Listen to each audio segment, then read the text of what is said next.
عليكم السلام أحبتي. أهلا وسهلا بكم في برنامجكم لحظات قرآنية. هذه الحلقة رقم 891 وعنوانها المنكر والبغي،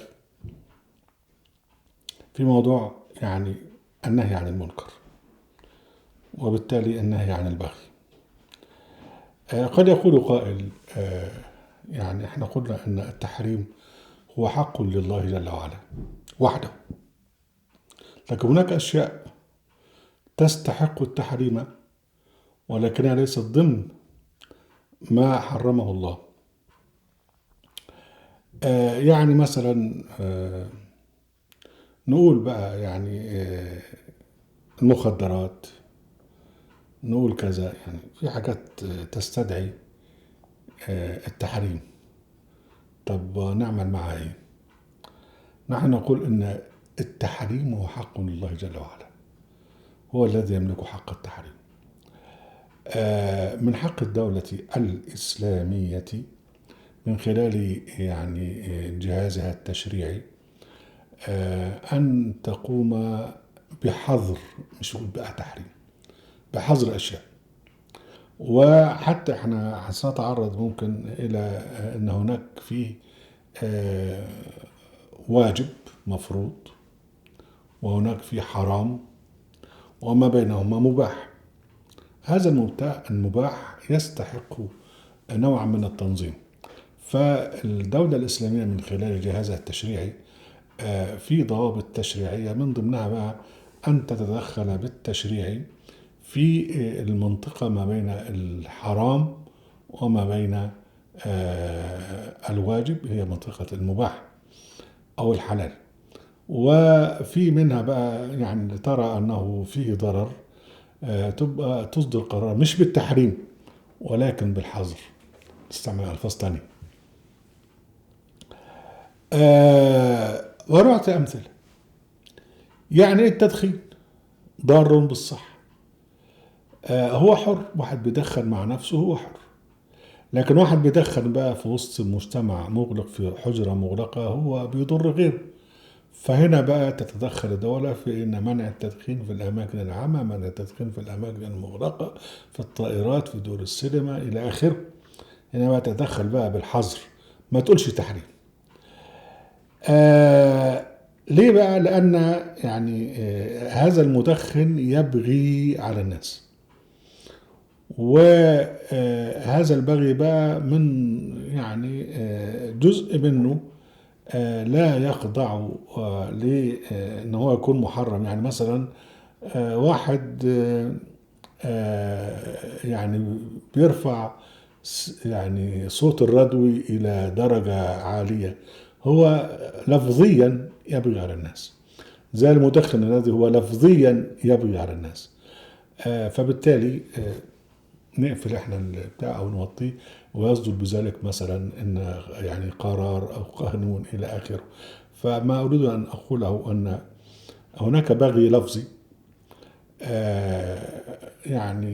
قد يحتاج الى نوع من التنظيم، لكن البغي اللي هو ربنا سبحانه وتعالى حرمه جاء بقى نقول لك البغي بغير الحق، وده بقى تحديد مفهوم مهم جدا في الموضوع، وهو داخل في موضوعنا في حكاية المنكر. الله سبحانه وتعالى جعل ان من موضوع البغي بغير الحق الاعتداء على الناس، القتل العمدي. من ضمن البغي ان هو اكراه الناس في الدين. لكن هو في حاجة مهمة جدا، ان افظع انواع البغي مؤجلة عقوبته الى يوم القيامة. هناك بغي على الناس بالقتل، بالسرقة الى اخره، وهناك بغي على رب الناس جل وعلا اللي هو اعتداء على حقه في التشريع، اللي هو الكذب عليه بالأحاديث الضالة، اللي هو فعل الفاحشة ونسبتها إلى أمر الله جل وعلا، يعني وإذا فعلوا فاحشة قالوا وجدنا عليها آباءنا والله أمرنا بها قل إن الله لا يأمر بالفحشاء أتقولون على الله ما لا تعلمون قل أمر ربي بالقسط وأقيموا وجوهكم عند كل مسجد وادعوه مخلصين له الدين كما بدأكم تعملون. ربنا سبحانه وتعالى جعل من ضمن البغي اللي هو أنت تقول على الله ما لا تعلم، وأن تشرك بالله جل وعلا ما لم ينزل به سلطانا. ربنا سبحانه وتعالى قال قل إنما حرم ربي الفواحش ما ظهر منها وما بطن والإثم والبغي بغير الحق. البغي بغير الحق يعني معناها أنك أنت تبغي على حق الله جل وعلا في تشريعاته. ربنا حرم القتل، ربنا حرم الزنا، ربنا حرم الميسر، ربنا حرم الخمر، ربنا حرم تقديس الأنصاب اللي هي الأضرحة والمقامات والأزلام وكل رجس.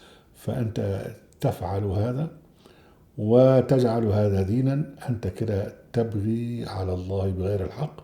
قل إنما حرم ربي الفواحش ما ظهر منها وما بطن والإثم والبغي بغير الحق وأن تشركوا بالله ما لم ينزل به سلطانا وأن تقولوا على الله ما لا تعلمون.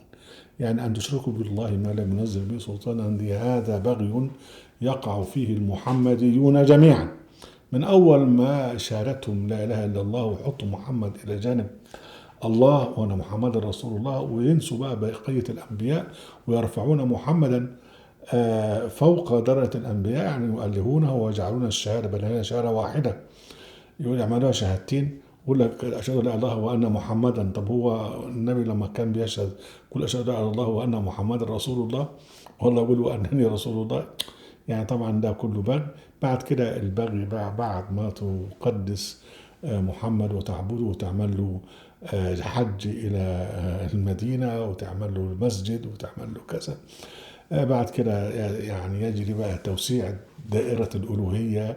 الشيعة يعملوا آل البيت وعلي والحسين والسيدة، والسنة يعملوا البخاري ويعملوا كذا، والخلفاء الفاسقين ويعملوا كذا، والصوفية يعملوا كل الأولياء ويعملوا الكون كله شريكا لله في الألوهية، بل هو يعملوا الكون هو الله إلى آخره. ده كله بقى بغي بغير الحق على الله جل وعلا، وهذا ما يقع فيه المحمديون. وبعدين يعني إذا وقفت ووعظتهم لا يقبلون منك إلا إذا يعني تحدثت معهم بالأحاديث الضالة بتاعتهم.